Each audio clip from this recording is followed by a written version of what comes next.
Bruno, já vi que o Félix está aqui. Grande Félix.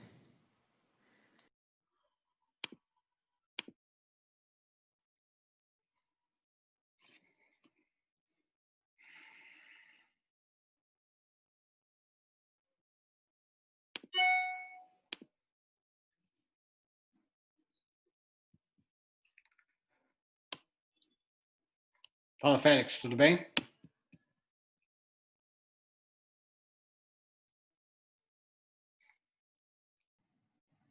Olá, Dudu, tudo bem? Tá me ouvindo? Tô, tudo ótimo. Ah, maravilha. Eu nunca usei o Zoom pelo celular. Estou usando pelo celular aqui. Ah, tá, tranquilo. Grande Félix. Tudo bom? Me ouve aí? Acho que ele não me ouviu. Deve estar com dificuldade lá no mute. Olá, Dudu. Olá, Daniel. Daniel, tudo bem? Tudo. Fala aí, Daniel. Fala aí, Bruno. Acho que agora vocês estão me ouvindo, certo? Vamos ouvir. Perfeito. Maravilha. Agora eu entendi que quando eu tiver que falar, eu tenho que apertar um botãozinho novo aqui. O Félix, se por acaso o Boyle entrar aí, você fica de olho aí para mim, que eu vou compartilhar a tela, aí fica difícil de mexer. Tá bom. Bruno, tudo bem? Prazer, cara. Daniel, trabalho com o Dudu. Na Grande gerência Daniel. Beleza? técnica aí das aulas, tá? Prazer aí. Obrigado pela contribuição hoje também, tá? Joia, um grande prazer, de verdade. E um parabéns para vocês todos aí no dia dessa profissão que eu admiro tanto. Valeu. Obrigado, cara. Vai ser um prazer aí estar com você. Obrigado aí. Prazer é todo meu. Muito obrigado, Daniel. Bruno, o Daniel é o cara, tá? Só tem o cara, só tem os caras aqui, pelo que eu tô vendo, né? Contando com você também, né? Que isso, sou só a ponte de comunicação aqui pros caras. Oi, gente, boa tarde, Dani, tudo bem? Oi, Daniel. Dudu, não está aparecendo aquela opção do intérprete, da tradução. Não sei se vocês já ativaram. Ainda não. Ah, beleza. Você que ativa, né? Você que ativa. Você, Dudu, você tem que ir ali no botão de interpretação, você clica, aí vai falar para você ativar interpretação, e aí pronto. Vamos fazer um teste, né? Acho que vale. Boa, é só importante que a minha voz vai sumir agora e vai ficar só nos canais de interpretação, só avisar para o Boyle, lembrar ele para clicar no botão Interpretation e apertar o inglês para ele poder ouvir quando eu traduzir as perguntas e tudo mais, beleza? Perfeito. Vamos fazer um teste agora? Eu vou botar aqui iniciar. Vamos sim. Aí eu ponho o meu inglês.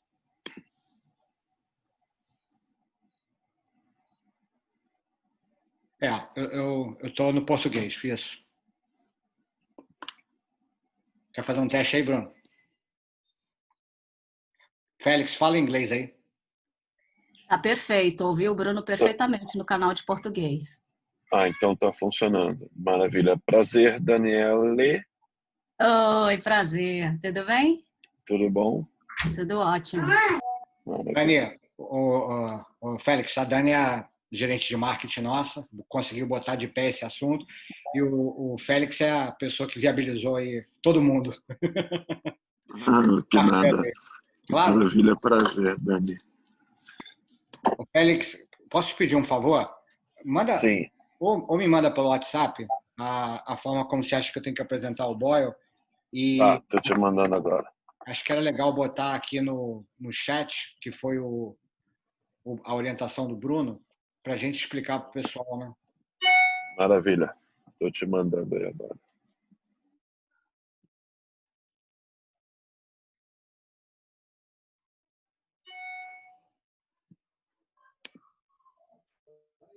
Oi, Félix. Muito obrigada, viu, pela contribuição de vocês aí. Acho que é um super presente para todos os profissionais. Imagina, um prazer nosso poder somar um pouquinho aí para a profissão, né? Uhum.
Dudu, gostei desse fundo aí, tá na academia? Quase, né? Félix, eu tô tendo que arrumar outro fundo, porque o Dudu sempre bota o mesmo fundo que eu vou colocar, cara. Impressionante. Eu já tô tendo que me virar aqui e colocar um outro lugar. Todo Zoom, toda reunião, ele bota a mesma foto que eu, cara. Você que me imita, né? É diferente. Já mudei. Ô, Daniel, pega um fundo diferente aí, manda para ele sem ele ver e vai com tudo.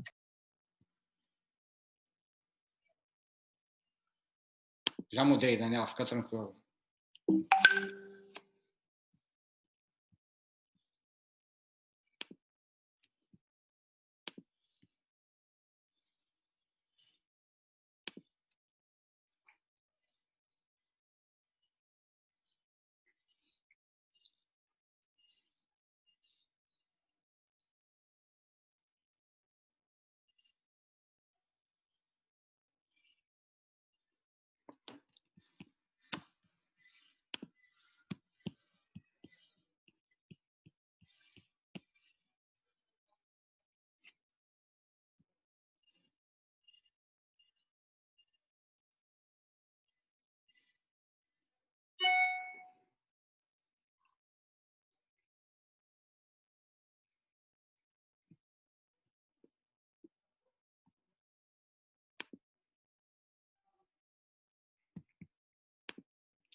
That's better.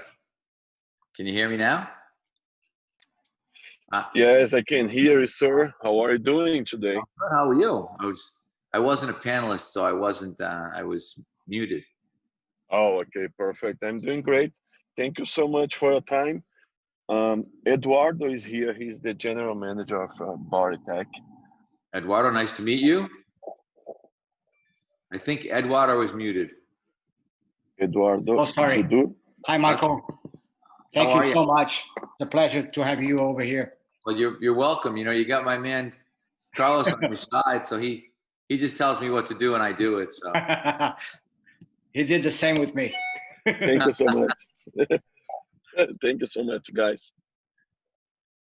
And then we get Bruno, the world's greatest translator, so we're ready to roll. Yes, and you have Bruno, the magician. I just don't like it because I don't get to watch Bruno. Usually, I like to watch him while he does it.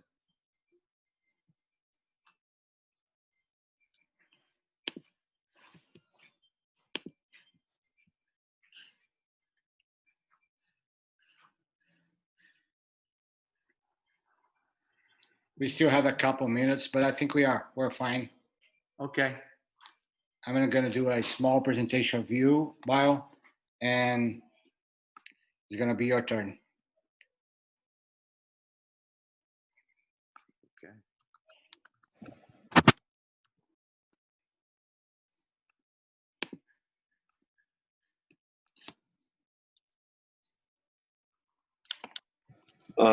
Mike. Yeah. I need a favor from you. Can you check another one? But it is good for you. This time is good for you. You need to press the button, the interpretation button, and choose English, please. Okay. So, all right, I'm in English. Very good. Yes, good. I do. How are you, Bruno? No, I said that. I said I like watching you though, so I don't like to just. Show. Então, pessoal, boa tarde aí. É um prazer estar aqui com vocês hoje. É uma imensa satisfação. A Bodytech organizou esse evento aí de uma forma virtual, né, para a gente poder dar os parabéns a todos vocês. Então, assim, eu fico muito orgulhoso da gente ter conseguido essas 3 feras aí para falar com a gente. O Michael Boyle agora, um pouquinho mais tarde o Burley e o Steve McGill. Então, acho que é todo mundo muito, muito feliz. Eu queria, antes de apresentar o Boyle para vocês, passar um vídeo aí que a maioria de vocês já deve ter visto, mas eu acho que é uma forma bem legal da gente iniciar essa nossa apresentação.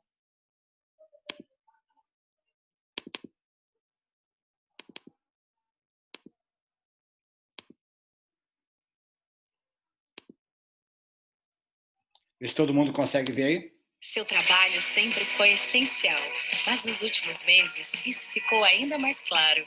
Você precisou se reinventar várias e várias vezes.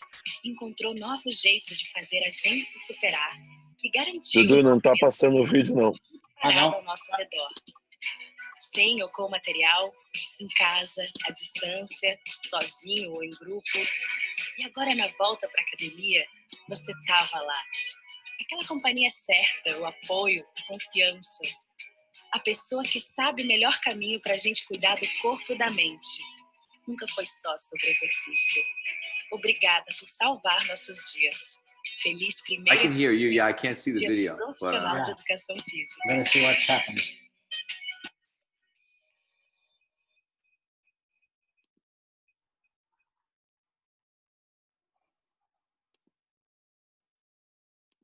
Try one more time.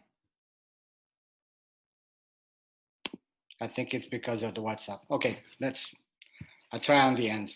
So, pessoal, eu queria primeiro dar as boas-vindas a todo mundo aí. Acho que é com imenso prazer que a gente faz aqui. Eu vou passar a bola pro Michael, mas acho que é importante falar um pouquinho dele. Eu acho que é um dos principais especialistas na área de treinamento de força, condicionamento, treinamento funcional e fitness em geral. Ele atualmente passa o maior tempo do seu trabalho ensinando, treinando e principalmente escrevendo. Em 1996, ele teve um aspecto importante. Ele fundou o Michael Boyle Strength and Conditioning, uma das maiores empresas de indústria de treinamento de força e condicionamento do mundo, e é um centro de treinamento onde ele existe por uma razão. O objetivo principal lá, o conceito dele é oferecer treinamento e aprimoramento de desempenho para atletas de todos os níveis. Então, quem tiver a oportunidade um dia de visitar lá o centro de treinamento em Boston, acho que vale a pena.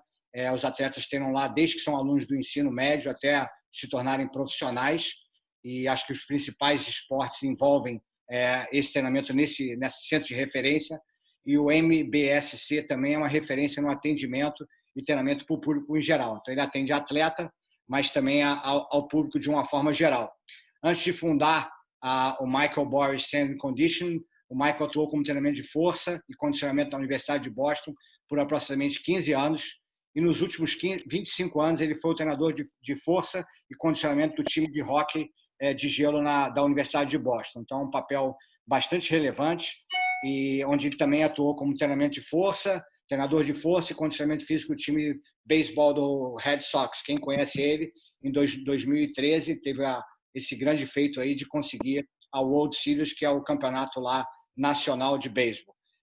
As suas funções também vão na Universidade de Boston, no Red Sox, entre 91 e 99. Você vê que o currículo dele tem até que respirar aqui, tamanha a profundidade. Trabalhou no condicionamento do Bruins de Boston, na Liga Nacional de Hóquei. Foi treinador de força e condicionamento físico da equipe olímpica de hóquei no gelo em 1998, medalhista de ouro em Nagano e medalhista de prata em 2015 na Rússia. E ele também trabalhou como consultor e desenvolveu um programa de formação das equipes nacionais de hóquei nos Estados Unidos, especificamente em Michigan. Então, ele é um renomado palestrante, trabalhou em diversos congressos e conferências ao redor do mundo todo, já produziu mais de 20 vídeos na área de fitness, né? E já publicou alguns livros bastante populares aqui no Brasil mesmo, né? O Functional Training for Sports Advanced e a sua última obra, New Functional Training for Sports. Então, acho que hoje é um dos responsáveis pela certificação do CFSC, o Certified Functional Strength Coaching, que está até no Brasil e já possui 7 mil treinadores ao redor do mundo. Agora, eu vou passar a bola para ele, é um pouquinho em 2 parágrafos desse grande treinador e coach que a gente tem. Michael, it's your turn. It's a pleasure to have you here. As you know, today we are celebrating the Day of Physical Education, so it's an honor to have you with our people. Thanks so much. Thank you guys for having me. It's always a pleasure. I have lots of great friends in Brazil, so it's nice. Hopefully some of them are on here and will be able to listen. I'm going to just share my screen so we can get to the presentation, and then I think what will happen is, let's see, share my screen. I'm going to have to go back to, oh no, here we go. Slideshow, play from start. There we go. Perfect. So we're going to talk about the idea of functional training. We're going to go through kind of what functional training is and hopefully what functional training isn't. We'll have some time at the end. We've got till, I think, 2:30, so that's going to leave us hopefully somewhere around 20 minutes for questions. This is obviously the cover of my book in Portuguese, so it's been very successful, which is great. Lots of people read it. I get lots of, I know today will be a big Instagram day because I'll get lots of people commenting on Instagram and posting pictures. The Brazilians love Instagram. That's one of the things that I've realized. I want to thank everybody, Carlos and Bruno, and all the conference organizers, all of you for being here, for watching, for taking the time out of your day to do this. So thank you very much for being here. Obviously, we've got a lot of stuff going on. I've got my own website, which is strengthcoach.com, where we basically talk about sort of all subjects, strength and conditioning. I'm involved in Strength Coach Podcast with Anthony Renna, who's also my partner in strengthcoach.com. Strength Coach Podcast is awesome because it's all free. You can listen. I think there's 300 and something episodes that are up there now, so that's tremendous. Obviously involved with Perform Better in the US, who does and sponsors a lot of my speaking. And then I have my own company, Mike Boyle Strength and Conditioning. So we got a lot of stuff going on, as well as Certified Functional Strength Coach, which has been a really big success in the Brazilian fitness market. And Carlos and his guys are doing, his Brazilian team are doing an amazing job of getting our information into the Brazilian market. So, and I know they mentioned this, but I think you always have to at least kind of touch these bases. When you look at what I've done, I write and I speak because I like to do it, but basically I'm a coach. I've coached world champs, national champs, Olympic medalists in American football, basketball, baseball, your football, soccer, ice hockey, rowing, judo, gymnastics. So I've covered the spectrum of sports that are out there. This is just, actually it's David Ortiz, who's famous, and Mike Napoli and me, when I was the couple of years that I worked for the Red Sox, we were lucky enough. It was funny to win, as was mentioned, our national championship, which we call the World Series because that's the way Americans do things. We overstate all of our accomplishments. And this is Ali Raisman, who was Olympic gold medalist in gymnastics, who I've been training on and off for, I don't even know, last 6 or 7 years. Dana Sturridge, who was a Premier League striker, most recently actually in Turkey, but Liverpool before that. Taylor Harrison, who was the Olympic gold medalist in judo, in women's judo. And this is Hillary Knight, believe it or not, Olympic gold medalist in women's ice hockey. You look and think, wow, women's ice hockey. It surprises you. One of the things I like to talk about too is I've been influenced, and I want you to be influenced by great thinkers. Stuart's picture obviously is up here on the screen, but guys like Mark Verstegen at Exos, my friend Dan Dyrek, who's up here in the white shirt, if you can see my cursor with the B. I always call him the smartest guy nobody knows. Next to him is Donnie Strack, who also is medical director for the Oklahoma City Thunder in the NBA.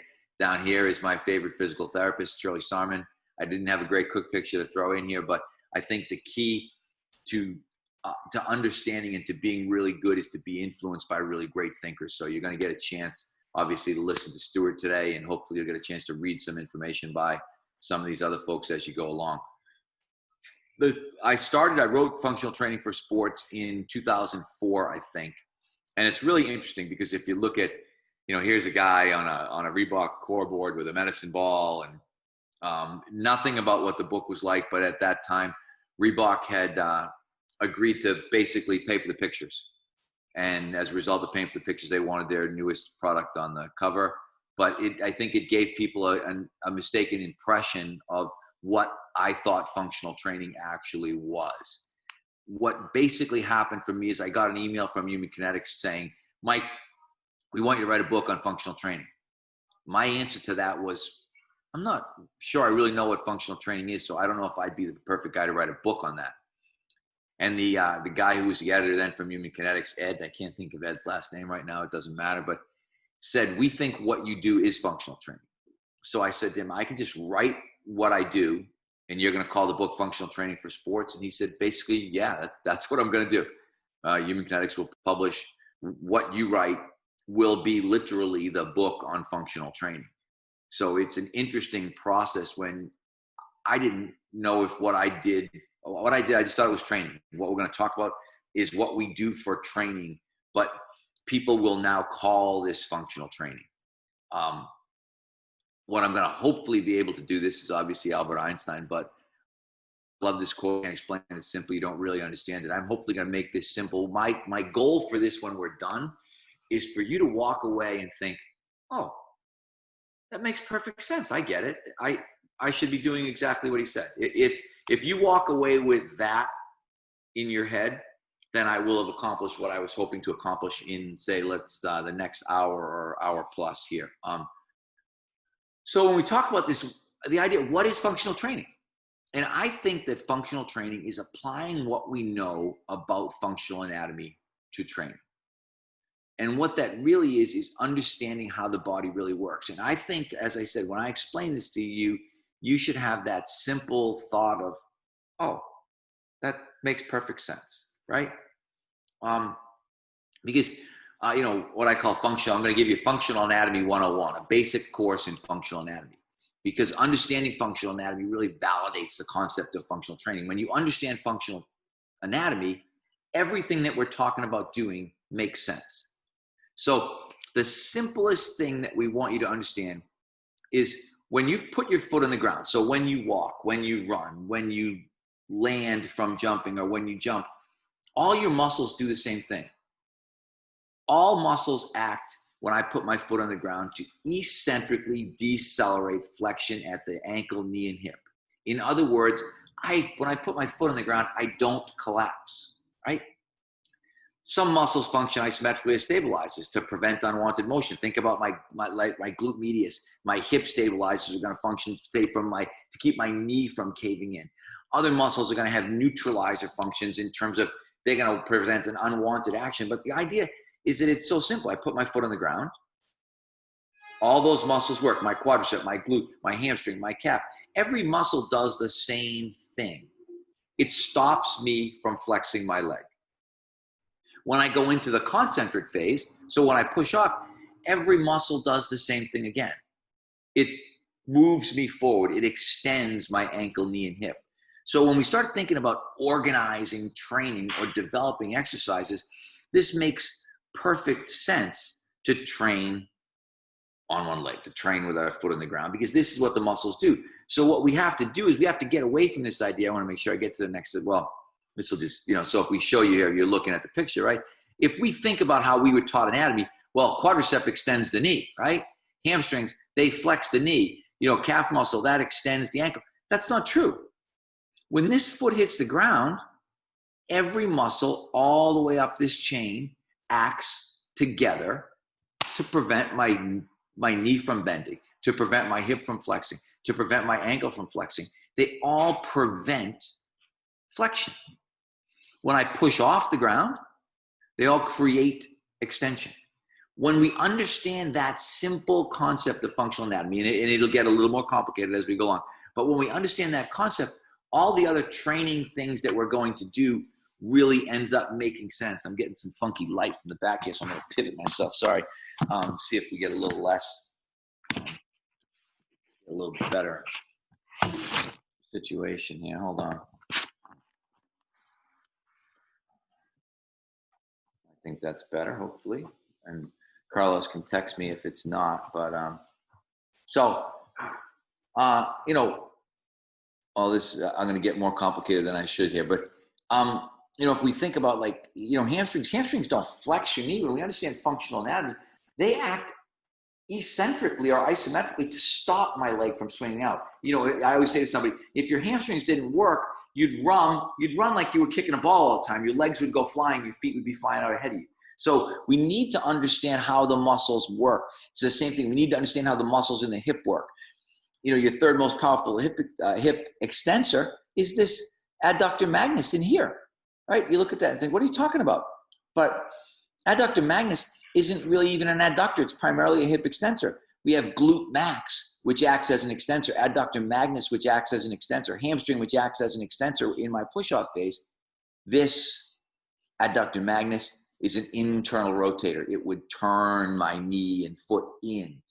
Glute max, external rotator. The idea of functional anatomy, they cancel each other out and we go straight.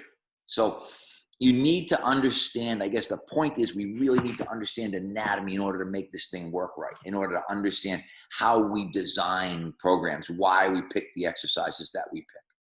I'm just going to skip a bit of that. And what you need to realize too is everything changes when you stand on one leg.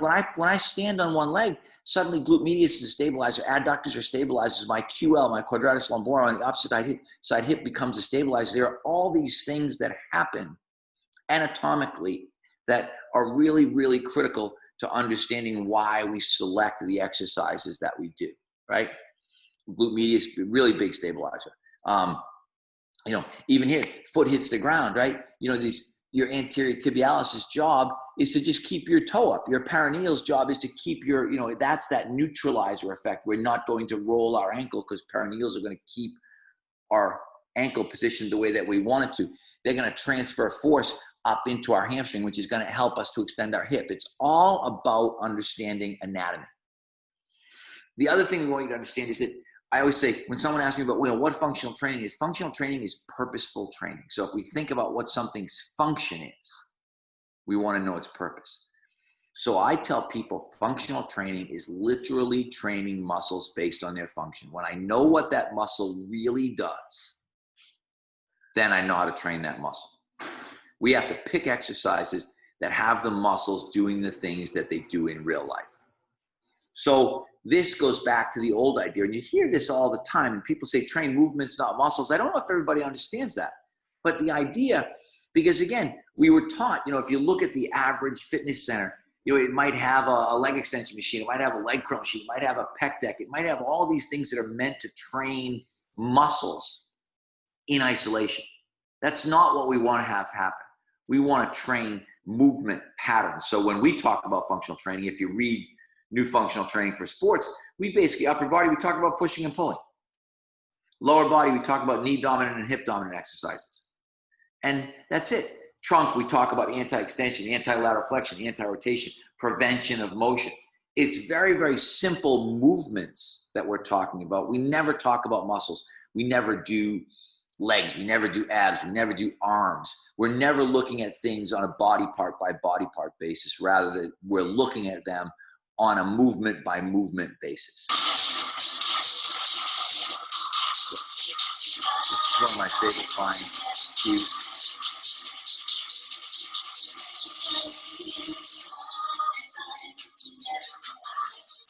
But if I look at that, that isn't doing legs. That's training the muscles that are involved in the pattern. That single leg squat pattern. You realize he's in his 60s in that picture, single leg squatting, but suddenly you realize we're training his glute medius as a stabilizer. We're training his adductor as a stabilizer. We're training his quadratus lumborum as a stabilizer. We're training his quads. We're training his hamstrings. We're training his glutes.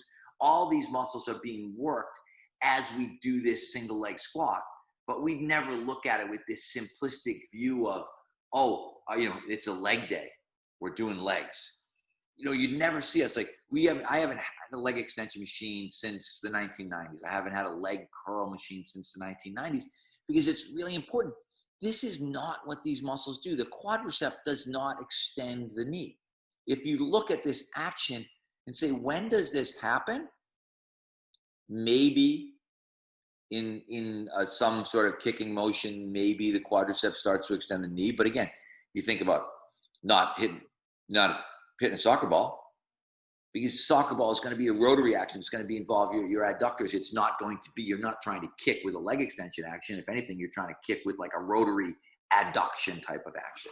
If you look at this leg curl, you're positive this never happens. I mean, when do you lie face down and try to pull your heels up to your butt? I can safely say this never happens. This muscle never does this. This is the difference, and I probably should get a skeleton here at some point, in what we like to call live person anatomy and dead person anatomy. Most of us, when we took an anatomy course, were taught what I would call dead person anatomy. And in dead person anatomy, it was things like this. Like if I was laying on my stomach and I used my hamstring, what would it do? I'd bring my heel to my butt. If I was sitting in a chair and I used my quadricep, what would I do? It would extend my knee. All of these are simplistic definitions that allow somebody to teach anatomy, but it has nothing to do with what happens in real life. Because again, as I said, these movements don't even happen. These muscles, if someone said, you know, what does my quadricep do right here? What does the quad do? Well, it acts eccentrically to keep me from collapsing when I put my foot on the ground. It acts concentrically to help me extend my ankle, knee, and hip, whether I'm walking or running.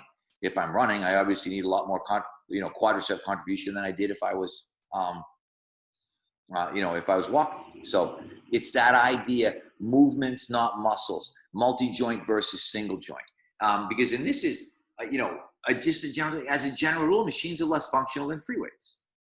That's, if you're looking at trying to sort of define functional training, you'd say machines are less functional than a free weight exercise. If I want to have a functional training program, I would like to minimize the use of machines. Like in our case, we don't, at MBSC, at Mike Boyle Strength and Conditioning, we don't have very many machines. The only machines we have are pulley machines for pulling, because those are things that are difficult to do without having the right, without having that type of apparatus. And then, you think about it.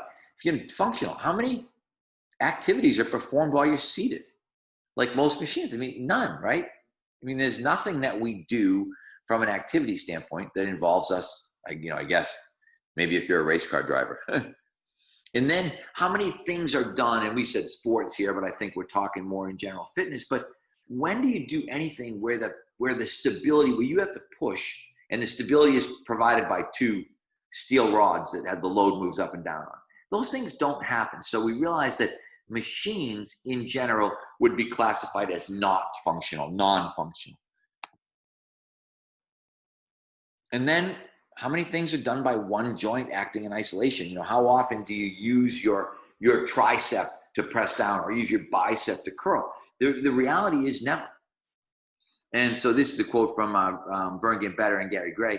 The idea that single joint movements that isolate a muscle are very non-functional. Multi-joint exercises that integrate muscles into groups of movement patterns are very functional. I mean, that's the simplest way to look at it. Sorry, I keep trying to move myself here to get myself out of the light pattern that's coming through my windows. I apologize. So I'll move. But so think about, it's easy if you're trying to say, hey, I want to simplify functional training. Okay. Machines are not functional. Single joint exercises are not functional. If I want to design a functional training program, I want to limit my use of machines.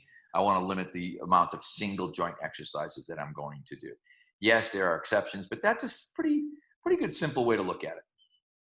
And then just a reminder, it's not about gimmicks. This is the one thing when I said with my book, with the picture of the med ball and the core board and all that stuff on the cover, is that people thought what was inside the book. You talk about don't judge a book by the cover. That's a sort of classic American expression. I'm hoping Bruno can make some brilliant translation of that for you guys.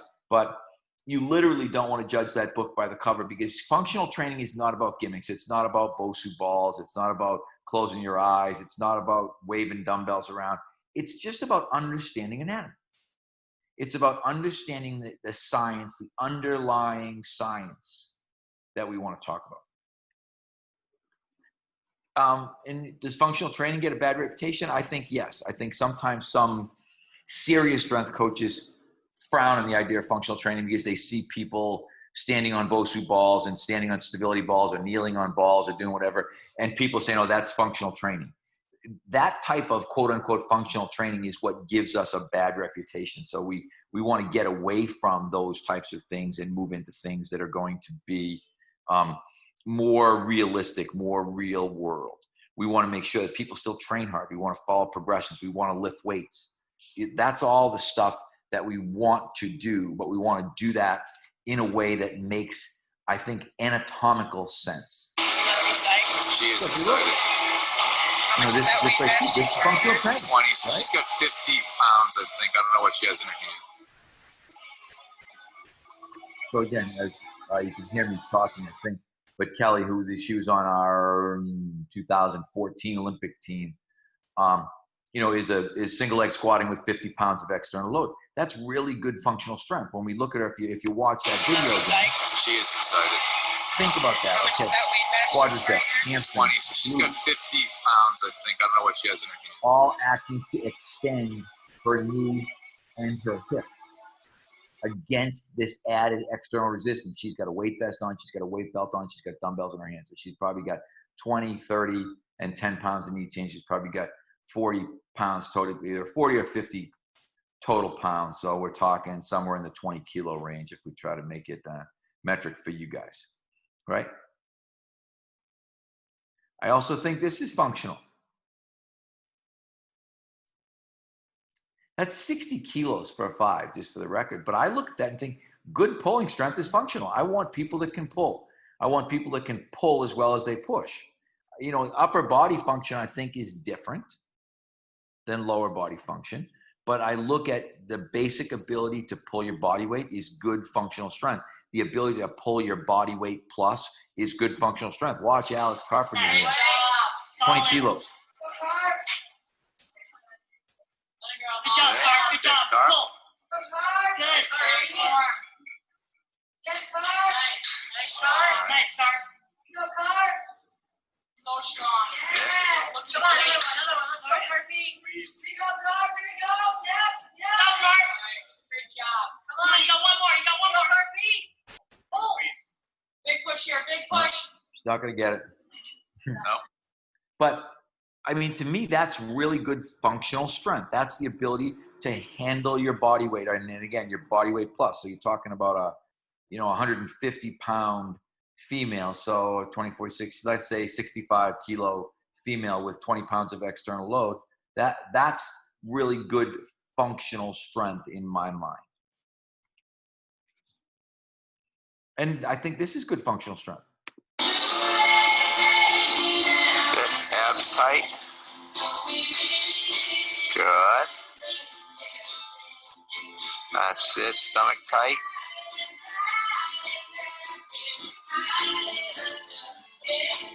Yeah, there you go. Abs tight. And it's funny, yes, Bosu ball. I don't think they know the Bosu ball is not the devil. I think it's really good. I love it as something to enhance a push-up, to be honest. But if you look at it again, Bill's in his 60s. Bill's got a 20-pound weight vest on, and he's doing, obviously, push-ups using an unstable upper body surface. But again, I look at that and think this is great functional strength. He can hold that sort of anti-extension position in his core. He can use his upper body to push against an unstable moving surface. This is functional. This is the kind of stuff that you want to be able to do. In order to understand or to further understand functional training, I think we have to at least talk a little bit about planes of motion, because we have to look. Most of what we do in the weight room is in this plane 2, sagittal plane. So it's almost everything is, yes, if we think pushing, pulling, hip dominant, knee dominant, sagittal plane stuff. Frontal plane divides you into front and back halves. So we'll show you some examples of frontal plane, but if I'm going side to side, I'm working in the frontal plane. Transverse is really interesting because in some, there is another, I would say another system functional, but there's a lot of emphasis on transverse plane.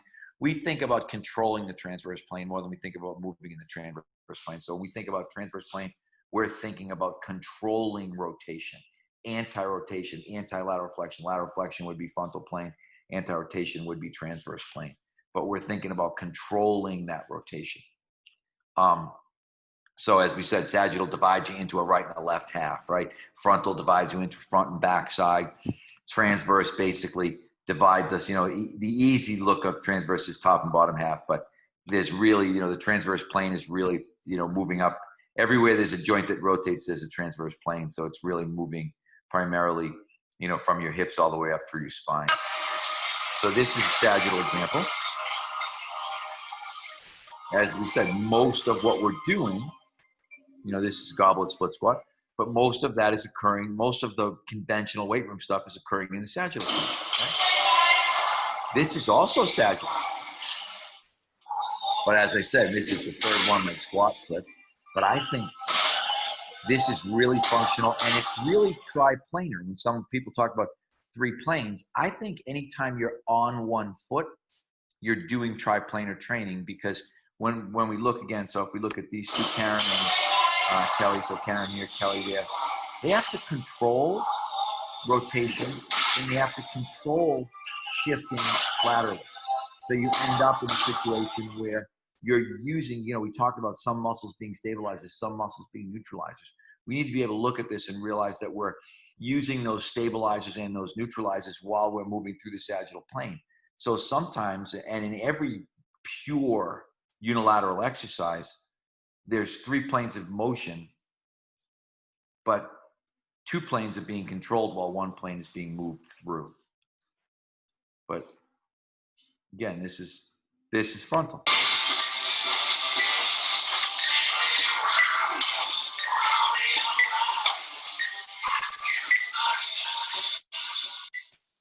Turn down the music in the background. Okay, lateral squat. Actually, lateral lunge. Technically, I should have said so. Lateral lunge. Lateral squat is, if we were lateral squatting, his feet wouldn't be moving. They'd just be set about 4 feet apart. Lateral lunge. But again, moving in the frontal plane. Slide board, moving in the frontal plane. That's Trisha. Trisha Dunn was a 3-time Olympian, I think. 98, 2002, 2006.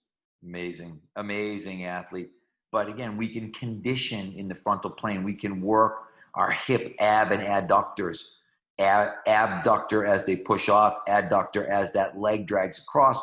There's an eccentric load to the abductor. So we've got to be thinking all the time about what's the concentric load, what's the eccentric load, and what is the stabilization that has to occur in order to do this. This is one of our women's soccer players from, this was actually from the 2002 Women's Olympic team. But again, this was at the old Exos facility, but what would be called a rotational row.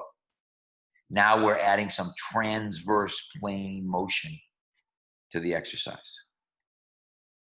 So the basic idea is we want to do this. This is Jonathan Bender, who was a center in the NBA, who I had doing some knee rehab work with me. He's 7 feet tall, by the way. So it's pretty amazing that he can single leg squat the way that he single leg squats. But we want to do this. This is Ben Bruno, who's now a famous personal trainer. Got his start though as a lowly strength coach at Mike Boyle Strength and Conditioning. Rear foot elevated split squat. Not a pure unilateral exercise because you've got that back out rigor, but a great way to develop unilateral strength. But again, I'd look at this and think really true functional strength. But I'd be saying, okay, we want to do this, or maybe this. We don't want to do this. This is, to me, the ultimate in non-functional training, heavy squat with bad form. When we think about what we don't want to do, we ask ourselves anatomically, when are you going to do this? When are you going to have to lift up a really heavy load that's on your back with generally poor posture and use both legs at the same time? If we think, and this is the one thing I always say about, if we think about functional training and we think about real life situations, okay, when does this happen? The conclusion that we're going to come to is nothing like this ever happens. At least not that I can think of. Maybe somebody will have an example for me of when it does happen, but I can't think of any. But, again, when we think about hip dominant exercise, extending your hip, when's this going to happen? How often are you going to be on one leg and have to lean forward and pick something up off the floor, pick something up that's out ahead of you? We look at here and we think, with Allie, Think about balance, right? The ability to balance on one foot, the ability to use, as we showed in that picture, that perineal as a stabilizer, that anterior tibialis as a stabilizer, that those glute medius and hip rotators as stabilizers, while we then use glutes and hamstrings as hip extensors. This is really functional. Oops, sorry. This is really functional and strong. This is Amanda. She's got a 60-pound dumbbell and she only weighs about 135. So she's got almost half her body weight. But this basic idea, again, if we think about stabilization and strength and function, this is the way that it's supposed to work versus people doing, whatever, Romanian deadlifts. Again, when you ask yourself, but when is this going to happen? I would say the one thing I can say from a defense of two-legged bilateral lifting is yes, you are going to lift things off the floor. I don't think you'll ever lift things this heavy, but there may be situations where you're going to lean over and pick something off the floor from both legs. So there is that possibility that does become you could make an argument for this being more functional. Now we won't worry about that. And that also explains when we start thinking about, I will talk about this because, again, more anatomy, what they call the posterior oblique subsystem, right? So what we realize is that this side lat, this is your thoracolumbar fascia. So this is a view from behind. This is your glute medius. If we think glute medius, so we've got glute max, we've got hamstrings transferring. What we basically want to be thinking about from a function standpoint is if I'm on one leg, the load is in the opposite hand. So if we go back to Amanda here or Allie, this is more functional. If I'm right foot, left hand, that is more functional. Non-functional would be right foot, right hand. That's not the way the system works. This system works. Load is transferred up here into this glute. It's then transferred through her low back, that thoracolumbar fascia, into her opposite side lat, which is being activated by having this dumbbell in that other hand. That's what makes this more functional when we think, again, about anatomy, about how the systems work, about how we're always in opposition. It also explains why we might do things, and actually this says media not found, so I think it's going to not play this this video clip, but we'll do things like one arm, one leg row. We could do this exercise and stand and row on 2 feet, but again, it makes sense if I stand on this foot. Now I get that perineal effect, right? Now I get the hip stabilizer effect. Now I get that transfer across my thoracolumbar fascia to my opposite side lat into this hand. So if I'm going to do a standing one-arm row, this is really functional because I've incorporated all of these muscles all the way down to my foot. And if we have a chance, I'll pull this video clip back up for you. I didn't realize that this one wasn't going to run, but So what about 2-leg squats? Do you never do 2-leg squats? No, I think you do. Because I think the ability to bend at the knees demonstrates great functional movement ability. People will always argue, you're going to have to go to the bathroom. I get it. I'm 100% with you. You've got to be able to squat down to get up and down off the toilet. You've got to be able to go up and down to get out of chairs. The difference is no one's going to ask you to squat down to the toilet with 400 pounds on your back, with 200 kilos.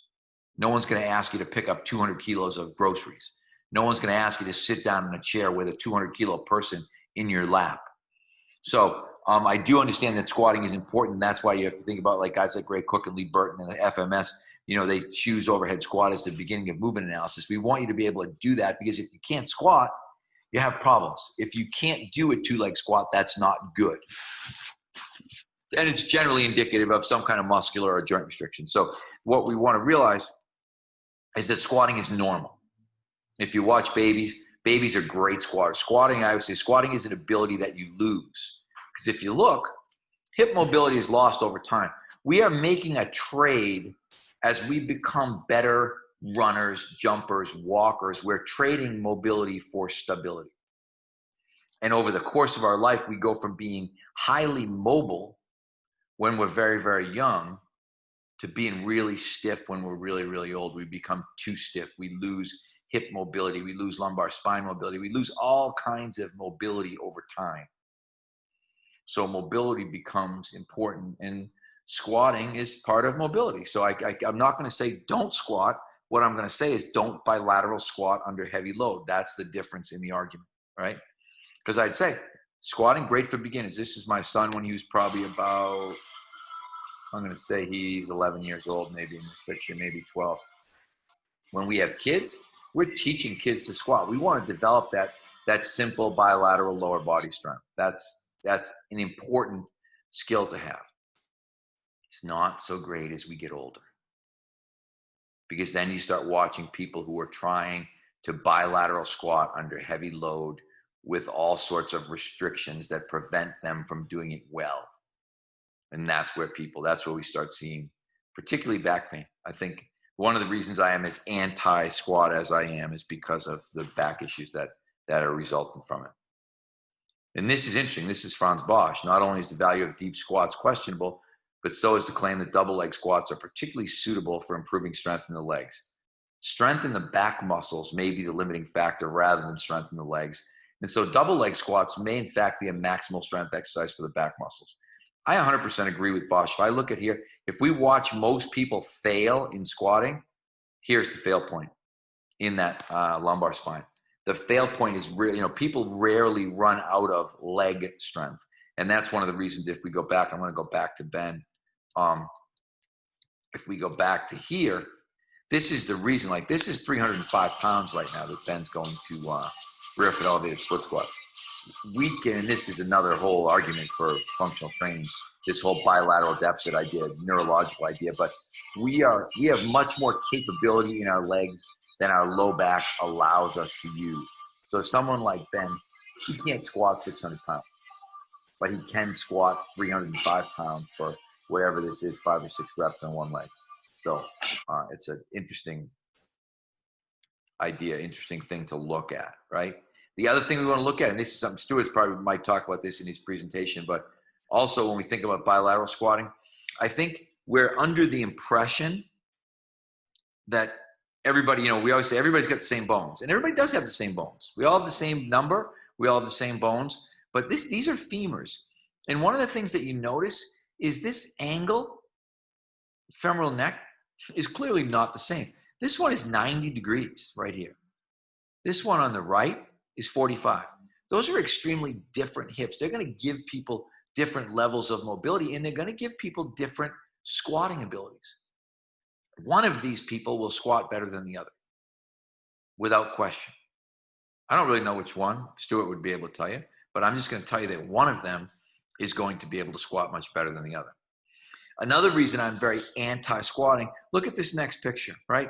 Squatting, okay, this is interesting. So we have on the right-hand side on my screen here is Sydney. Sydney is almost 6 feet tall.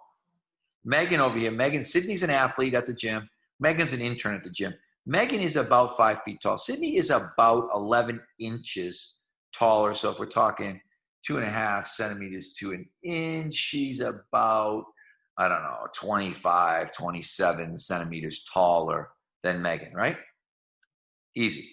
But now look at this next picture. When they sit side by side, they are the same height. If we look at Sydney's legs, pretty different, right? The difference in height, the entire 11 inches is contained in Sydney's legs. Between her femur and her tibia, she has 11 more inches of leg than Megan does. If we look at these two pictures, can you guess who's going to be the better squatter? And can you understand that trying to make both of these people do bilateral squats, this person is probably going to be very, very successful and like squatting. This person, Sydney, the taller person, is going to be unsuccessful, not like squatting, and more than likely is going to get injured. This injury is going to be probably in her low back because of the displacement here. The length of her femur is going to cause lots of problems. So we always, and again, hopefully Bruno, my man, is going to be able to say, this is what I call fitting square pegs into round holes. In fitness, in strength and conditioning, we love to put square pegs in round holes. We love to say that this is what everybody should do. And generally, we say that because a lot of us are Megans in fitness. A lot of us were made to lift weights. That's why we like it. All right. So let's just think about, just to talk a little bit before we get done, before we get to the end. Single leg progression, right? Goblet split squat. Simple. I always think this is a great place to start unilateral training. This could be bodyweight split squat, hand behind the head. When we think about this exercise, Obviously, most of the emphasis is on the front leg. We're getting some stretch on the backside hip flexor. We're getting a little bit of balance contribution from the backside foot, but most of what's going on is this front side quadricep, glute, hamstring that are helping us to extend our legs. Right? Here's the rear foot elevated split squat. This is Jesse Vedder, who was our Olympic goalie for a couple of different Olympics. I think progression-wise, what have we done here from a progression standpoint? We've made this back leg a less effective stabilizer. We've shifted more load to the front leg. Right? From here, once we get strong here, we're going to go to that one leg squat that you've seen 3 times already. You've seen Kelly, the young girl, do it. You've seen the 2 girls in the boxes do it. You saw my client Steve do it. So we're going to keep thinking about how can we increase the load and how can we increase the difficulty in this single leg squatting pattern, this single leg sort of knee dominant type pattern. We're also going to think about hip extension, which we showed you as the previous pattern. So if you looked at the Ali Raceman clip or the girl I said, Amanda, that had 60 pounds, we want to develop hip extension strength. We want to develop eccentric control. We can do that as we progress out of our bridge patterns. And again, some people might look at this to me is a functional leg curl. And initially, if I'm weak in my hamstrings, we're going to just start with the eccentric only version. So all I'm doing here, and I'm going to let you run it again, press up into the bridge position, 5-second controlled eccentric, drop the butt back down. But if we think, and this is 2 legs because it's almost too difficult an exercise to do with one, but if we think about what those hamstrings are doing, particularly in running, they're acting as eccentric brakes. They're controlling the swing. So again, we're developing exercises. We're developing a leg curl, like we showed you when we flipped that over and had the person on their stomach. That's not what we want. When we have the person on their back, now they have to learn to use their glutes in concert with their hamstrings. They have to learn to understand or control that eccentric aspect of the leg curl. The other thing we can do from a hip dominant standpoint, we can push a heavy sled. This is Jack Eichel, who's one of the best players in the National Hockey League, pushing about 680 pounds. And this is a very hip dominant, more glutes and hamstrings. But if we think about the functional anatomy side, nothing is ever, really hip dominant or knee dominant. When Jack's pushing this sled, if we go back to this thing again and say, okay, let's watch it one more time, obviously he's using his quadriceps. But if we said, where is he prioritizing? He's probably prioritizing his hip extensions, his glutes, and his hamstrings. And then again, you've already seen this one leg straight leg deadlift, but this is about a 300-pound football player with about 160 pounds. I think he's got 60-pound dumbbells in each hand. But it's that same again idea when we think about using that hamstring as a hip extensor, using that hamstring the way that it's used in walking, the way that it's used in running, the way that it's used in movement. This is what makes much more sense. And we want to keep going back to this idea that functional training is training that makes sense. It's functional training is purposeful training. It's contributing to the things that we want to do. And again, this is a single leg bridge, right? Some people might call hip thrust. I don't like hip thrust. I don't like double leg hip thrust because again, if I'm going to do this, I would never do a double leg hip thrust with a barbell across my my hips because again, am I going to use these muscles bilaterally? No. If I don't hop like a bunny, I'm never going to use those muscles bilaterally. I'm always going to, I'm primarily going to use them unilaterally. Yes, as we said, picking something up off the floor might be the exception to the rule here. The other one we think about function, abduction, adduction, right? Abduction really is a closed chain movement. Adduction is an open chain movement. And if you don't understand, closed chain means the foot is in contact with the ground. Open chain means the foot is not in contact with the ground. So if we look at here, this is Hillary Knight again, who you saw in the first hockey picture holding the stick. But this is what I would call closed chain adduction and abduction. Lateral sled pull. So if we look at what's happening here, This right leg abducting. This left leg adducting. Ab, add. If we look again, watching Kelly here. Ab, add, ab. That's the way those muscles actually work. That's what those muscles actually do. Yet, you could also look at here and think with my friend Anthony, adduction can be what we call open chain. There's nothing in contact here, but again, if you look at this and think adductors and flexors, again, from those of you guys in the soccer world, if we look at this is much more of what goes on in striking balls, is this sort of flexion adduction pattern that's happening. And again, you have that pattern if we look at in conjunction with a stable stance leg. That's also going to be really important. So there's just lots of stuff to unpack here when we start thinking about function. How about here? Functional pressing, right? I mean, obviously, I like the bench press, but if we think about functional pressing, what do we want? Oh, sorry.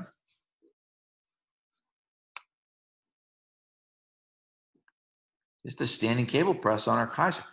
I mean, this is going to be a much more functional use. Now I've got this sort of anti-rotation. I'm going to keep it going. Sorry, I'm going to run it again. I've got an anti-rotation core component. I'm using my pressing muscles. I'm having to deal with the ground. We could even make this more functional by having me stand, again, if we talk about the way the body is diagonal, have me stand on my right leg and try to press with my left arm. Try to do that and you realize you're all of a sudden pretty weak. This is also functional pressing. I love this. If you're a Perform Better person, this is, I think it's called AT Sports Flex after Alan Thomas, who's a strength and conditioning coach for the White Sox, or was anyway. I don't know if he's still there in Major League Baseball, but this is a great attachment. Hopefully you'll be able to see how it works here. So you've got two handles and you've got one hook right here and a pulley. Again, I love, this is probably my favorite functional pressing exercise, even though it's two arms. But split stance, pushing, standing, anti-extension here at the trunk. Like there's so much good stuff that goes on when you do things that are more functional. So what I want to do, actually, I'm right on time, 1:56, perfect. I want to clear up the confusion. We lift weights. You know, if you looked, you saw people doing, you saw a guy do chin-ups with 60 kilos. You saw a woman do chin-ups with 20 kilos. You saw people split squatting, 300 pounds. It's not, it's not light dumbbells. It's not simply single leg stuff. It's a thought process that you have to understand. You don't have to throw out your current programs. You have to adapt. You have to look and think, am I doing things that aren't functional? Could I be doing something that's more functional? Could I be making this program contribute better to my clients' day-to-day life? You just have to remember, it doesn't have to be an either or. You don't have to abandon everything that you're doing. But, so if we think about what we learned today, these are the things I want you to understand. Functional training is about functional anatomy. It's about understanding anatomy. If you understand anatomy, you understand training. We need to understand that we're going to train movements and we're not going to train muscles. We're going to understand that that it's not about gimmicks. It's not a gimmicky thing that we're going to do. These are the things that are important. If you said to me, hey, I want 3 takeaways or 4 takeaways, these are the 4 takeaways. Understand functional anatomy. Think movements, not muscles. Forget about the gimmicky stuff. Couple things to take away before we get to question and answer. I always like this idea. I wrote this years ago, the mirror in the window. I want you to think that your client represents the mirror that you see yourself in. Do you like what you see? When you look at your clients, do you think, I'm a really good coach, I'm a really good trainer? Your clients are also the window that others see you through. So I always think if you're at Bodytech and someone can only watch through the window, are you happy with what they see? When they're looking in that window, are they thinking, man, Mike is a good trainer. Mike is a good coach. Look at how good his clients move. Look at how well they do the exercises. These are the things that we want you to understand. If you were outside the gym watching your client train, would you be proud? I always think I'm proud. When people come to our gym, I'm proud. When people come in and see our athletes train, I'm proud. I'm like, I trained these people. When people watch my coaches coach, I'm proud. When you see Kevin Carr, you see Brendan Rierick, or you see, these guys that are down doing the CFSC stuff, I'm proud. I'm thinking I trained these guys. I taught these guys. So I think you need to be able to think about that. You also need to think, this is from John Maxwell's 21 Indispensable Qualities of a Leader. Learn in your area of strength. Read 6 to 12 books a year on either leadership or your field of specialization, obviously for us, strength and conditioning, right? Continuing to learn in an area where you're already an expert prevents you from becoming jaded and unteachable. We've got to be able to look at this and think, I never know it all. I look at it, I'm 60 years old. I've been coaching for almost 40 years. I got a pile. I'm going to show you, look at the pile, there's books. Service Culture, 7 Habits of Highly Effective People, Dan John's book, my journal. All these things are piled up on my table in front of me, and I'm working my way through this stuff every morning. I'm never going to stop trying to get better. It ties right into Brian Tracy's thing. If you read 30 minutes per day, every day, at the end of 1 year, you'll be one of the smartest people in your field. It's so easy to become an expert. 30 minutes a day is 180 hours a year of professional reading. That is not a hard thing to do. Book recommendations. Dale Carnegie, How to Win Friends and Influence People. Probably my favorite book ever written. Stephen Covey, 7 Habits of Highly Effective People. That's actually right there on my desk. We're going to reread that as staff, I think, in the fall. Brian Tracy's Millionaire Habits. From a professional standpoint, Shoei Sarman, Diagnosis and Treatment of Movement Impairment Syndromes. Any of Thomas Myers' Anatomy Trains, which may have been translated by now to Portuguese, I'm not sure. I know McGill's books have been translated. I don't believe Charlie Francis's has been translated. I should have listed, my own under professional.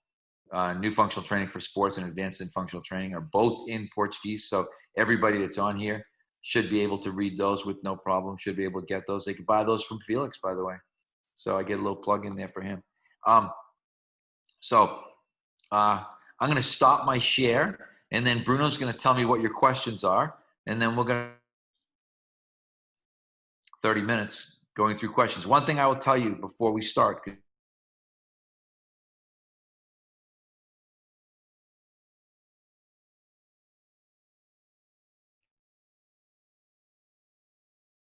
O sinal dele tá ruim, né? Parece que ele travou o sinal, já volta. Já ele volta. Bruno, ele voltando aí, eu vou agradecer a ele e eu vou começar a te fazer as perguntas, tá? Vou dar uma filtrada aqui. You lost me? Yeah, we just lost you. Okay. All right. Oh, thank you so much. You are brilliant, as always. We have a couple of questions to you. I'm going to give the questions to Bruno, and he's going to translate to you, okay? Okay. Boa tarde, pessoal, e Michael. Obrigado pela palestra. Sempre muito bom ouvir você falar. Se ele tem alguma experiência com treino para triatletas. Yes, we've trained. The biggest thing with triathletes is that they don't have a lot of time to do the things that are going to keep them healthy. So that's a big part of the problem. If you have triathletes, I think the strength requirement is lower. But when you start thinking about the mobility, the warm-up, the stretching, those types of things are going to be really important. So if someone said to me, I have a triathlete that that wants to train, I'm going to try to get them for 2 hours.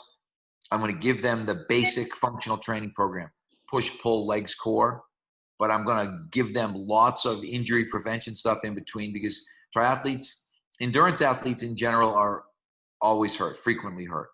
So if you can just get that person to come in and foam roll and stretch and do a proper warm-up and do some core training, you're going to make huge inroads with that person. If you can then get them to do just one knee dominant, if you said, hey, I'm just going to get split squats and one leg straight leg deadlifts in, you're going to have done a huge service for that triathlete. Perfect. No caso de uma recuperação pós-cirurgia de ligamento cruzado anterior e com a reconstituição desse ligamento, como é que ele adotaria a questão da progressão em relação a um cliente desse? O volume de exercícios, como é que ele utilizaria os exercícios isolados para amenizar a diferença entre as pernas? Yeah, I wouldn't do isolated exercises to work on the difference between the legs. One thing that we do, so if you looked, and it was funny, Kelly, I'm actually going to share my screen again because this is a good question when it comes to ACL. So let me go back to my PowerPoint here, and then let me see.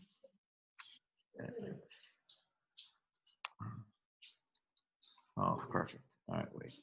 Sorry. Because this is a really good example. So, screen sharing is stopped. This one is closed. Can you see my screen now?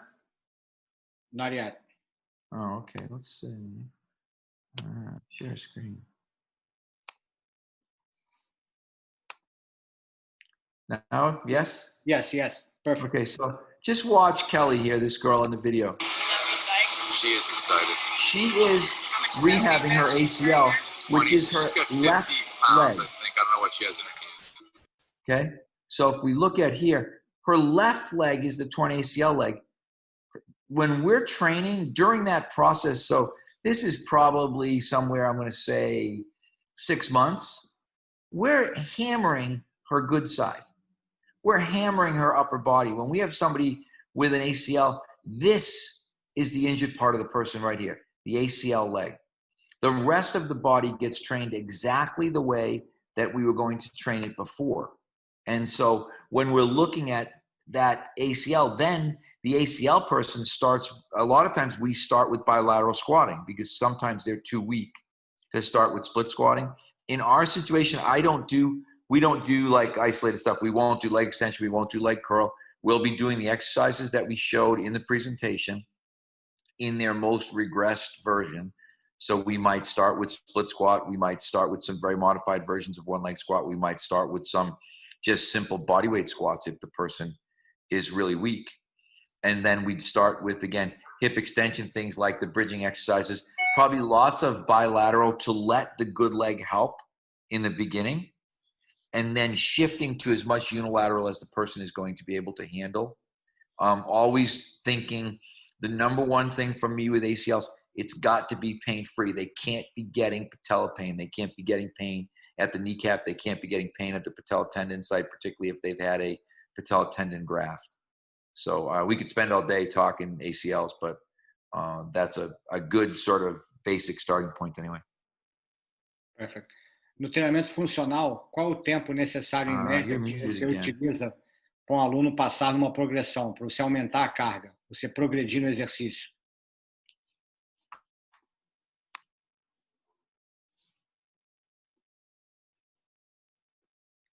Pegou, Bruno? Oh, no, I didn't. Sorry. I don't know whether it was because I had my volume down maybe, but can you ask that one again? Sorry. No treinamento funcional, qual o tempo necessário em média para um aluno passar de uma progressão ou um aumento de carga? Existe esse tempo? Generally, we increase the load every week. So and the load, either the load or the repetition. So we might look at this and think, if we started out, let's just say with body weight split squats, if in the first week we did 3 sets of 8, the second set we might do 3 sets of 10, the third week we might do 3 sets of 12. At the end of 3 weeks, we will generally go either to lower repetitions or to a more difficult progression, one or the other. And so for us, it's pretty much 3 weeks at a time, trying to think that every week we're going to do more than we did the week before, but more could simply be 2 more reps, 5 more pounds. It doesn't have to be anything super significant. Perfect. A pergunta da Camila em relação à avaliação da funcionalidade, gostaria de sugestões de tarefas motoras para você utilizar da posição do solo para a posição ereta, supine to stand. I don't know if I understand the question, to be honest. I'm not sure what they're looking for there. Sorry. Se tem alguma progressão, né, para a pessoa passar da posição supina para a posição de pé. Well, I think the easiest thing, it depends on what you're doing. Obviously, if we're talking about knee dominant exercise, there really is no supine knee dominant exercise. So I think we're starting standing. I think you're going potentially from bilateral to unilateral. If you're thinking about hip extension, there is a supine to standing in terms of you could start with something as simple as a supine bridge and then work to a single leg bridge and then work to something like a one leg straight leg deadlift. But I don't know if there's always, and I guess if you really said, if you're talking about knee dominant, supine knee dominant, if you wanted the lowest level of progression, you might be doing a leg press, which I would never do, but that would be a supine, knee dominant place to start. But I'd have to have somebody who was really, really deconditioned, you know, to have them think that we can't even attempt a bodyweight squat in the beginning. A pergunta do Alexandre: Michael, como é que você vê o funcional de alta intensidade? Ele falou cross-training ou crossfit. É realmente funcional? Qual é a sua visão? Oh God! Even in Brazil, they get me, huh? I'll be honest. I think CrossFit is just stupid. I have no better way to say it. It doesn't make any sense to me. The idea of taking average people and asking them to train to failure is not smart. So I am not a fan of any of the high intensity functional training stuff, because it's basically an easy way to get hurt. And in our system, so if you take the CFSC, one of the things that we say right in the beginning is do no harm. If you think of the Hippocratic Oath, Hippocrates, and the stuff founding of the field of medicine, the first part of the Hippocratic Oath was do no harm. When you start talking about things like high intensity, any high intensity functional training, a lot of times people will say things like, oh, people are going to get hurt. You know, that's going to happen. To me, that's not true. I think people should never get hurt. And if they do, you did something wrong as a trainer. You need to own that mistake and correct it. Perfect. Pediu para você dar um reforço aqui. Por que você não recomenda a cadeira flexora, nem a mesa flexora? Qual seria a recomendação? Por quê? I don't recommend which? I'm sorry. A cadeira flexora ou a mesa flexora? Flexing chairs. I don't know what a flexing. It's a seated. Oh, sit up like spinal flexion. Leg curl. Oh, leg curl. Okay. Yeah. Leg curl, because like I said, I always tell everybody, you're never going to lay on your stomach and kick yourself in the ass. Can you translate that one, Bruno? And that's not what the muscle does. And that's what I mean. When you understand function and you understand functional anatomy, then you have to look at that and think that never happens. That muscle never does that. So why would I bother with that exercise? Perfect.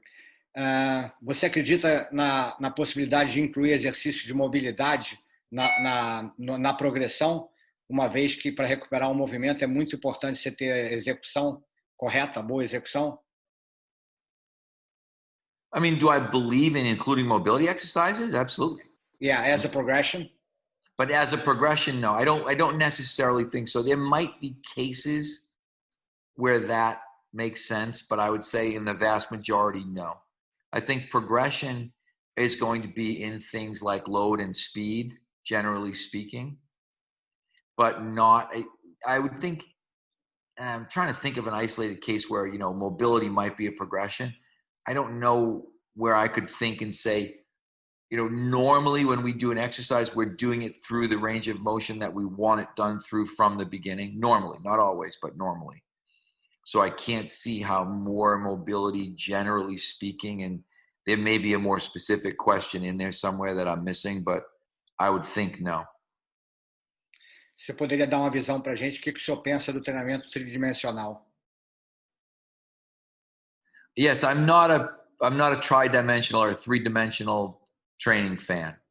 So I'm not like a fan of Viper and some of these other types of instruments. I think, and again, this could be a really long answer, but I think when we get into transverse plane, the transverse plane is a plane that needs to be controlled more than it needs to be developed. So I think we need to be very conscious of what we're doing in the transverse plane. And again, when we think about function, because again, I didn't really get too deep into core function here because it's probably another whole talk by itself, but the core muscles are really designed to prevent motion. I just was rewriting my second book, and the analogy that I used is the core muscles are like the rope on a sail, right? And we don't just let the sail flap around any way we want it to. When we want to be really efficient, we're going to really control that sail with the rope. That's what the core muscles do. they control the motion. We have to be careful with transverse plane or triplanar motion because more isn't better. More is just more.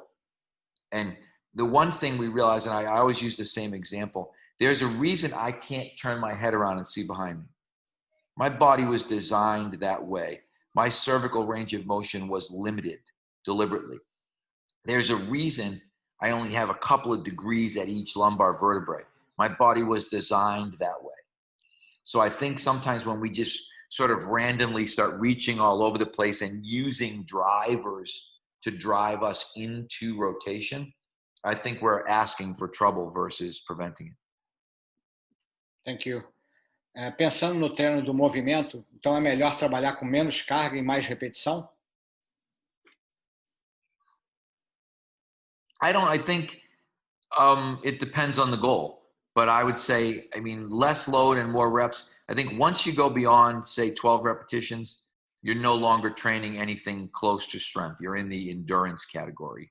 So we tend to not go beyond, we really don't go beyond 10. So we're going to train with more load, but we're actually probably pretty squished into our little continuum because we don't spend a lot of time, 3 or less. So there's not a lot of times where we're doing 1 or 2 or 3 repetitions. And there's not very much time where we're doing more than 10. So, we're going to be somewhere in between 3 and 10 the vast majority of the time. And I think that's where you really need to be, because if we're talking really about this talk about functional training, it really probably should be called functional strength training or functional strength and power training, because that's really what we're talking about. So it's not, I think lightweight and, high reps is a little bit of a cop-out. Because I always say if the weight's light, the weights are supposed to be heavy. Lightweight is almost an oxymoron. If the weight is light, get a heavier weight. You don't want a weight you can do 100 times. You probably want a weight you can do between 3 and 10 times and increase that. That's all the stuff that's going to give you the positive adaptations that you're looking for in so many areas, whether it's strength or power or bone density or speed or, whatever you're looking for. Most of those adaptations are going to come in that 3 to 10 repetition range. Perfect. O que você pensa do treinamento de crianças visando a carreira esportiva? Como é que deve ser feito? So one, I don't think you should train. Well, actually, I shouldn't say that. I just did a webinar for Perform Better on training kids. If you are training kids focusing on a sports career, the number one thing you should do is not focus on one sport in the beginning. The research is absolutely piled up saying that the best athletes early end up the best athletes late, and that kids that specialize early, and this is like a big, I would say, problem in a country like Brazil, because you've got one really major sport. So you're going to train for soccer, you're going to train for football. That's where people see somebody being hugely successful, and generally that means that's all they're going to do from the time they're little. That's a mistake. You want a kid, if you've got a young kid who you want to be a really good athlete, a broader list of athletic attributes early on is going to be better than a narrower group of athletic attributes early on.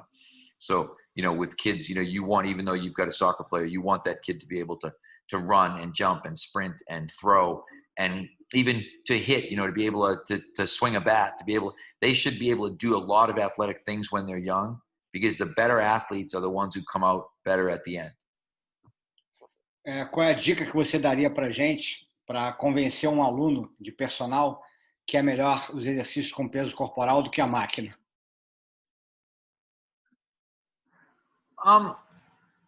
I think the biggest thing is that's where the anatomy explanation comes in.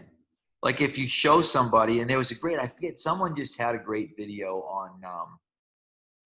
on their Twitter account, but showing people and their activities of daily living. If you said to somebody, when are you ever, like pec deck is a great example.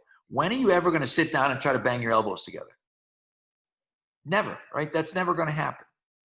But if you think about pushing something away from you, maybe pushing something, onto a shelf or picking something up and putting it over your head, those are all things that make sense. These are things that are going to happen to you in everyday life. And I think I always say to people, I want to get you ready for the game of life, particularly if you've just got a fitness client.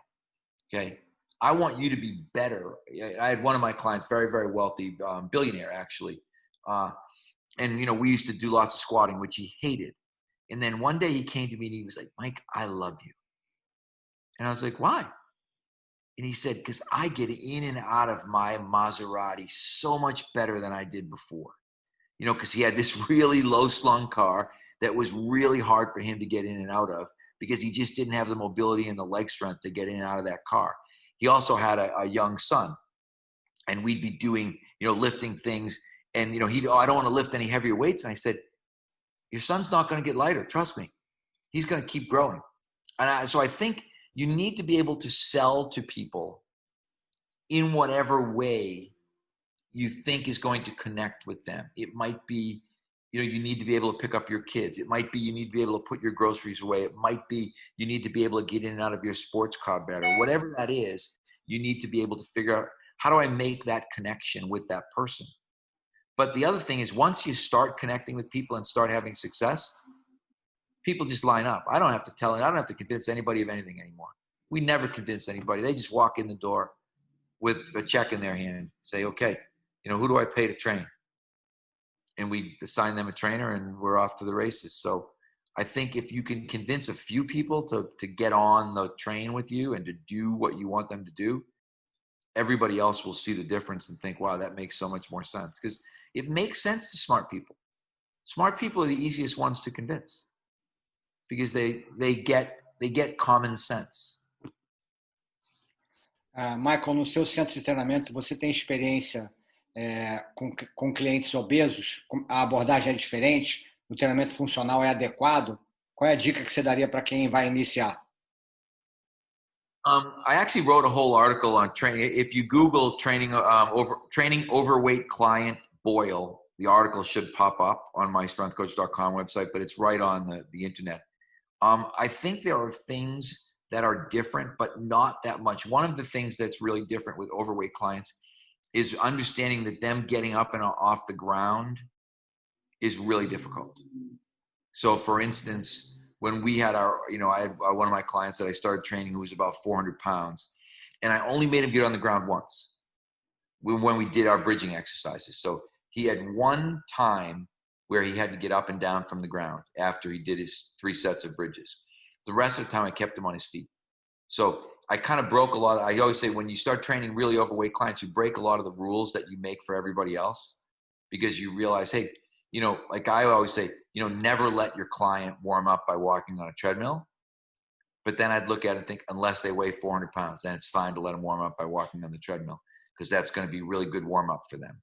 You know, and then I might do like mini band walks with them standing, but I'm going to try to minimize the use of their body weight as much as I can because their body weight is a really big obstacle for them. The other thing with overweight clients is I want to make overweight clients comfortable. When you have the obese client, they're very, I mean, everybody's intimidated coming to the gym, anybody. That's one thing that you realize. Even people that look great are intimidated coming to the gym. But the overweight client is probably the person who's most intimidated. They're the person who you're not getting in the gym because they're ashamed, because they don't want to be seen. If you make them look stupid, you enhance that embarrassment for them. So you've got to figure out, hey, you know, I got to make it like, you know, literally like if you've got that person and they, you know, they can't, you know, I said my 400-pound client, he couldn't foam roll because he like enveloped the foam roller. The foam roller just went into his body and didn't come out. So I was like, yeah, we're not going to foam roll. But in foam rolling for him was a tremendous undertaking, being on the ground and trying to move his 400-pound body around with the foam roller. I like, when I first started training him, that's why I wrote the article, I abandoned a lot of things that I thought I believed about training. Because I realized, okay, it's so much different for this overweight person. But fundamentally, hip dominant, knee dominant, push, pull, no, it was the same. You know, we did pull downs, we did standing cable presses, we did body weight squats, you know, but body weight squats were to probably a 24-inch box. Like for him, you know, I always said, you know, it just took us a while. We just kept lowering the box. We never changed body weight. He was actually losing weight and getting lighter And we weren't adding weight. We were just adding range of motion, trying to eventually get him to the point where he could parallel squat. So it was, but it's kind of the same but different. But Google that article, training the overweight, not obese. It says overweight client, and you'll get a bunch of tips on that particular topic. Michael, let's go for the last question. Just one more. Can you repeat your last article? Training the overweight client is the title of the last article. Okay. And let's go for the last one. Do you have any... Você tem alguma questão sobre o treinamento funcional para gestante? Alguma limitação? No, I don't have any issue with anyone doing function. Well, yes, let me go back a step. You need to follow doctor's orders. If the doctor says they can do it, they can do it. If the doctor says they can't do it. The reason that is really important is if anything goes wrong and you were violating doctor's orders, you are responsible for what happens to that person's unborn child, which you do not want to be. So you might get a conservative doctor who says, I don't want her heart rate above 110 beats a minute. Okay, we're going to put a heart rate monitor on and we're going to make sure her heart rate doesn't get over 110 beats a minute. He might say, I don't want to do any exercises with more than 10 pounds. Okay, we're not doing any exercises with more than 10 pounds. I don't want her squatting. Okay, we're not going to squat. You have to obey whatever the doctor's orders are. When I have pregnant women, I always say to them, go to your doctor. Ask him what his restrictions are. What can we do? What can we not do? Some doctors come back and are like, you do whatever you want to do. My wife was still walking around the gym, picking up dumbbells, putting things away when she was 9 months pregnant, right up to almost the day before my kids were born. And she had very easy childbirths and everything was fine. We had other people who were very restrictive about what their doctor wanted them to do. But the number one thing, doctor's orders supersede anything else, and 10 times more in the pregnancy situation, as I said, because you're talking about somebody's unborn child. That's a big deal. Thank you, Mike. I'm so glad you could stay with us. It was a pleasure. There's a lot of questions over here, but I think you have a good approach of everything. I just want to say thank you one more time. And before we're closing, I'm going to bring Carlos, because I think you're planning to come to Brazil, at least for next year. Carlos is always planning for me to come to Brazil. He didn't tell you. Muito bom, muito bom, muito bom. Maravilha. Félix, passa para o pessoal aí, que acho que tem muita gente querendo mais informação sobre o Michael, e acho que a gente tem alguns eventos aí que vão ser realizados na própria Bodytech. Acho que era legal você passar para o pessoal. Sim, maravilha. Pessoal, primeiro, Michael, muito obrigado pela sua participação. Como sempre, você compartilhando informações e fazendo o brasileiro pensar fora da caixinha. Isso é muito legal para nós que podemos contribuir, principalmente no dia do profissional de educação física. Então, muito obrigado de verdade. Pessoal, o CFSC, a gente vai ter alguns cursos no final do segundo semestre, né? Novembro e dezembro. O site, para quem ainda não conhece, é cfscbrasil.com.br. Super aconselho vocês a visitarem o site e a gente vai preparar aí algumas surpresinhas nos próximos dias, então a gente vai informar vocês melhores sobre como funciona, né, a certificação do CFSC. Então nós teremos aí alguns webinários gratuitos para o brasileiro, para aqueles que ainda não estão com a informação correta para entender melhor. E agradeço aí a Bodytech por essa oportunidade, por esse evento incrível para poder contribuir com mais informação. E um conselho que eu dou nesse dia importante da educação física primeiro, né, parabenizar a todos nós que realmente fazemos a diferença na vida de muitos profissionais, de muitos indivíduos. E como o Michael disse, nunca pare de aprender, nunca pare de buscar o conhecimento, porque é infinito e nós realmente somos uma profissão que fazemos a diferença na vida de muitos indivíduos. Muito obrigado, Bodytech, muito obrigado, Michael, muito obrigado, Bruno. Muito obrigado você, profissional, que está aqui nesse dia. Obrigado, pessoal. Obrigado, Boyle, mais uma vez. Foi um prazer estar aqui com vocês. Só lembrando, às 20 horas a gente tem uma guild. É outro link, então que tem que se inscrever novamente. Esse material eu vou botar no YouTube da Bodytech. Quem perdeu essa palestra pode ter também mais informações. Esse conteúdo vai estar lá. E, mais uma vez, parabéns aí pelo dia de hoje. A gente passa por um momento bastante delicado, bastante desafio, mas a gente tem dado conta, é o que eu sempre falo, a educação física faz parte da solução do problema. Então, a gente cada vez mais tem que assumir o protagonismo e nada mais importante que essa data para a gente realmente fazer história. Muito obrigado a todos vocês aí. Dani, você está por aí? Você consegue tentar passar o vídeo aí? Tô sim, Dudu. Vou compartilhar aqui. Tá, 1 minutinho e a gente encerra. Thank you so much, Michael. Thanks, guys. Tá vendo a tela, Dudu? Tá, perfeito. 1 minuto para encerrar. Seu trabalho sempre foi essencial, mas nos últimos meses isso ficou ainda mais claro. Você precisou se reinventar várias e várias vezes. Encontrou novos jeitos de fazer a gente se superar e garantiu o movimento mesmo com tudo parado ao nosso redor. Sem ou com material, em casa, à distância, sozinho ou em grupo. E agora na volta para a academia, você estava lá. Aquela companhia certa, o apoio, a confiança. A pessoa que sabe o melhor caminho para a gente cuidar do corpo e da mente. Nunca foi só sobre exercício. Obrigada por salvar nossos dias. Feliz 1º de setembro, Dia do Profissional de Educação Física. Tá ótimo, gente. Obrigado a todos. Bruno, parabéns aí pela tradução. Foi show de bola. A gente, à noite, se vê aí. Michael, Carlos, mais uma vez, muito obrigado. Guys, I'm out. We'll see you. Thank you. Thank you.